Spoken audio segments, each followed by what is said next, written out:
Vamos agora partir para um debate e que vai entrar algumas questões até um pouco mais técnicas. Então, a pergunta vem do senhor João Rebelo. Ele é do supermercado Fortaleza. Aliás, o supermercado Fortaleza fica em Macapá. Entenderam? Né? Então, é da Associação do Macapá. Ter vínculo de comunicação direta com a polícia ou posto policial para a situação de furtos reduz o risco de constrangimento e tumulto na loja? Isso é viável? Comitê, está com vocês. Vínculo de comunicação direta. Isso, ter uma linha direta com um posto policial, com uma delegacia ou com uma área de polícia, de segurança pública. Eu acho excelente. Eu só acho também que isso não é permitido. Vou dizer de uma experiência que tivemos num passado bem, numa determinada região por onde eu trabalhei, era possível isso. Foi possível durante algum tempo.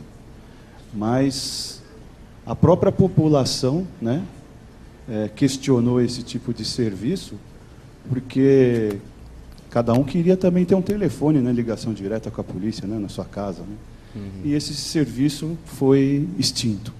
Ok, mas se for possível... Se a empresa conseguir isso, excelente. adianta. Eu acho que um canal direto com as autoridades de segurança pública é excelente.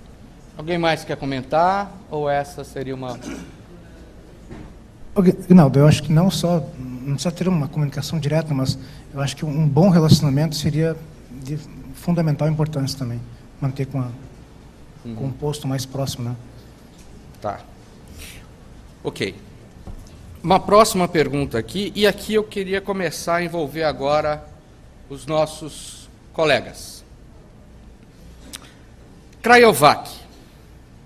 Então, nós citamos, e foi demonstrado aqui uma situação daquela carne, né, que saía de um determinado shelf life, se preparássemos e fôssemos para um sistema que a Crayovac chama de case ready. Eu queria que um representante da Crayovac pudesse explicar o que é isso e mais.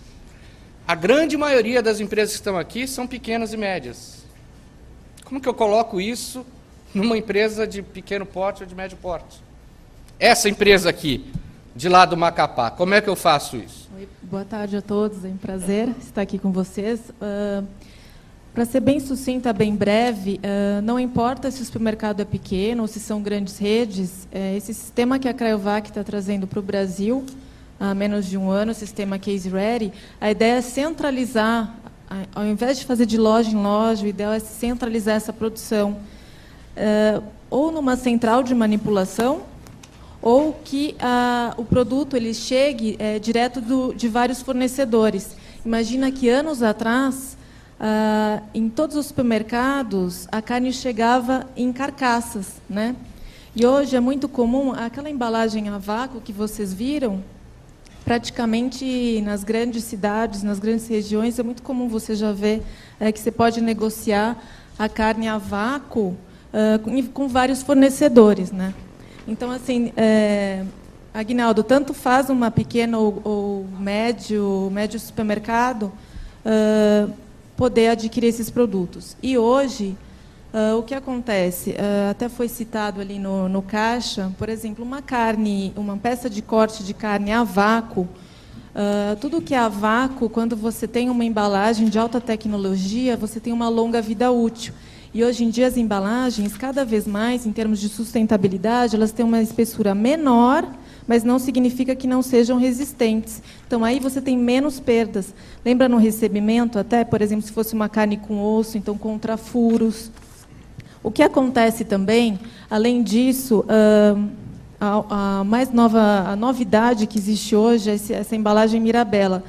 A apresentação, aqui, apesar de ser um mock-up, o que é o mais importante hoje do consumidor? O que ele quer? Que tenha praticidade, que seja uma embalagem prática e que aparece que o produto foi feito na loja, né? Só que o que é que os supermercadistas ganham com isso?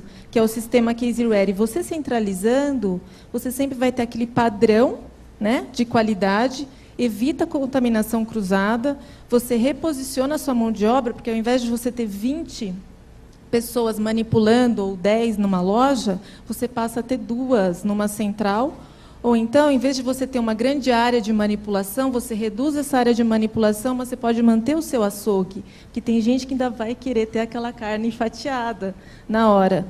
Mas o que acontece? Será que a fila no açougue não é porque a sua carne na gôndola, que é feita de loja em loja, que dura 1, 2 dias, que, como você bem colocou, até 48 horas, será que o pessoal vai lá na fila do açougue, que hoje não tem nem muito tempo para ir lá, que querem praticidade, será que não vão lá porque a carne está vazando, está saindo sangue? O que o consumidor vai fazer? Vai cheirar, vai ver que está um pouquinho escura, verde, marrom. Com essa embalagem, imagina que você estica mais de uma semana, né? Você consegue distribuir, e ainda o consumidor ainda consegue olhar na geladeira, poxa, ainda tem uns dias para consumir a hora que eu quiser. E, além disso, por ser hermético, o que acontece? Não vaza, evita outra perda do consumidor ir lá e pegar um saquinho para embalar. Então, é mais ou menos assim, tanto faz pequena ou média. Obrigado, Ellen. Nada, prazer. Muito bem. Então, tá lá. O diretor de marketing faz uma pergunta aqui para o comitê e eu queria que o Éder se pronunciasse a respeito. Como tratar o furto por clientes sem incorrer no constrangimento ou assédio moral? Nós citamos aqui aquela situação de encostar na pessoa, né? Pode provocar, pode gerar um processo. Mas como tratar isso daqui? Mais uma vez aí entra o treinamento, né? Mais uma vez, a conscientização do funcionário perante o cliente em o que ele deve fazer, né? Até porque a gente, quando se trata em esbarrar no cliente, a gente esbarra em leis, né? Que podem comprometer aí o nosso resultado. Leis e multas pesadas, né? Sofrer processos com relação a isso. Eu acho que é fundamental aí, nesse aspecto, é o treinamento mesmo. Conscientizar o funcionário, né, da situação, o que isso pode ocasionar e deixar o funcionário ciente disso. É isso. Nós vimos aqui, numa das partes que foi da solução de uma das cenas, que foi o caso da operadora de caixa, que eu fiz o desligamento dela, inclusive, que foi tudo gravado, que foi tudo filmado. Esse é um sistema que se chama Gate Cash. Nós estamos com um representante... Só um pouquinho que tem para a pessoa que vai atender o telefone agora. Tudo bem? Entendeu já? Tá. Então, esse daqui é uma solução, é uma ferramenta da Gateway. Quem que vai estar falando sobre Gateway? Então, levanta, fala seu nome e eu quero que você me responda. Isso daqui é muito bonito, muito lindo, né? Agora, tem algum tipo de limitação? O que justifica implantar isso? E eu tenho certeza que o pequeno e médio, mesmo que não seja aqui, mas ele vai te abordar depois, escuta quanto custa. Luiz Fernando, Luiz diretor Fernando. de comunicação da Gateway. Sempre custará menos do que o que ele perde. Tá, não De me qualquer enrola, tamanho. Luiz, por favor. De qualquer tamanho. Tá, quanto? O valor pode variar de 200 a 1.000, a 500, a 2.000, depende do tamanho, depende da quantidade de caixas disponível, etc. É igual a resposta do Éder, então, depende. Exatamente, tem tá? muito depende. O que acontece é de que, como você mencionou aqui, 2 ou 3 casos que vocês colocaram, que eu acho que são bastante interessantes, que vai desde aquela do caixa dos ATM de banco, Sim. que é uma novidade, que a maioria são 30, como ele falou, 30 e poucos % que utilizam isso, e que o negócio é ir buscar a solução e não evitar de fazer, porque ele traz para você um excelente retorno. Isso vale para o ATM de banco e vale para um produto como o Gate Cash, que são vários produtos disponíveis no mercado com as mesmas soluções ou com soluções parecidas, umas melhores do que outras mais perfeitas e que atendem mais o consumidor final ou mais o varejista. O que faz com que o varejista vá fazer isso aqui? A nossa experiência mostrou que a maioria do que tem instalado até hoje é o pequeno e o médio varejista.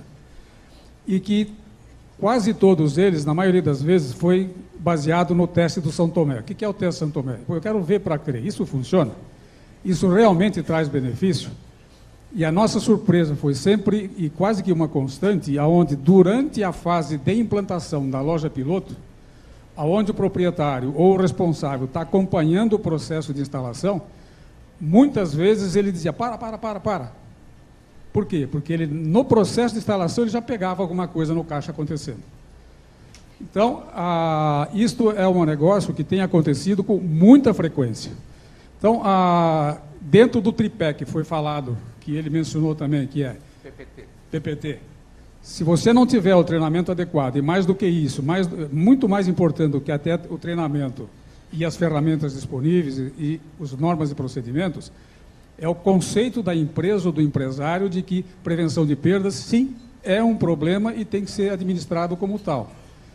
E não ficar para as reuniões de comitês ou as reuniões internas, para o último momento, se der tempo, eu vou falar sobre o assunto. Ele tem que ser um item, e a pergunta é sempre, quanto você gastou? Não, quanto nós deixamos de perder? Quando você faz o orçamento, isso voltado para o Gatecast é a mesma coisa. Quer dizer, quanto você está perdendo? Se todas as estatísticas mostram que 70% do furto interno, ele acontece no caixa, seja ele por conivência, ou seja ele por manipulação, seja ele por passagem de produtos uns pelos outros, troca de etiqueta, colocação de etiqueta na palma da mão e passando ela como a etiqueta de produto e não aquela que está efetivamente no produto, etc. Então, isso é uma questão de procedimento, de treinamento e de tecnologia. Uma coisa sem a outra não vai funcionar. Só queria aproveitar e fazer um comentário relacionado ao Gatecast e a câmeras de televisão de qualquer empresa. Há um fator que a gente recomenda muito e que eu não conheço um varejista que use, que se ele usasse isso só pagaria todas as despesas dele relacionadas a esses equipamentos, que não tem nada a ver com prevenção de perdas, que é o treinamento. O volume de informação que ele tem armazenado nesses processos que ele tem gravado, se ele selecionasse isso e fizessem pequenos blocos de informação sobre perdas, sobre treinamento, sobre postura, sobre armazenamento, sobre locação de produto, sobre recebimento de mercadoria, isso só pagaria o investimento que ele vai fazer, independentemente se ele está se prevenindo contra furto ou não. Legal. Obrigado, Luiz. Muito bacana.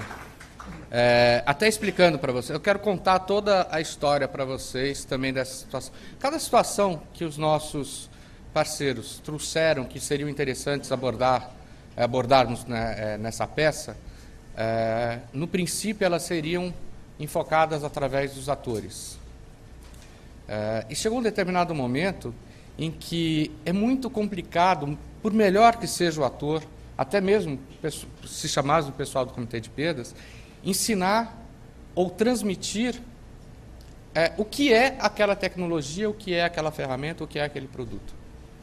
Então, a nossa decisão foi por trazer as pessoas que realmente criaram, desenvolveram o produto, a solução, para que eles mesmos pudessem estar falando com vocês, frente a frente e numa forma diferente.